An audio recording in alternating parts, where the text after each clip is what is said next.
நம்ம முன்னோர்கள் பயன்படுத்திய சொற்களை கால மாற்றத்தில் கைவிட்டுட்டோம். நாம் நினச்சா இதை எல்லாத்தையுமே மீட்டெடுக்கலாம். என்ன சிந்தனை மும்தாஜ்? நீ சொல்றதெல்லாம் நல்லா புரியுது. இவ்வளவு வளர்ச்சி பெற்ற நாம ஏன் கணினித்துறை சொற்களை ஆங்கிலத்திலிருந்து மொழிபெயர்க்கிறோம்? நல்ல கேள்வி மும்தாஜ்.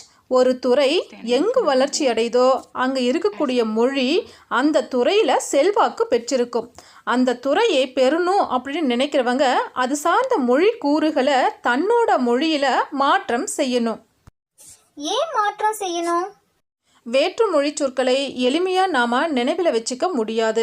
அப்படி ஒரு வேளை நினைவில் வச்சுக்கணும் அப்படின்னா அதுக்காக நம்ம நிறைய நேரத்தை வீணடிக்க வேண்டி இருக்கும். நம்மளுடைய சிந்தனை வேகத்தையும் இது மட்டுப்படுத்தும். சொற்கள் அந்தந்த மொழி பேசக்கூடியவங்களுடைய பேச்சு உறுப்புகளுக்கு ஏற்ப அமைஞ்சது.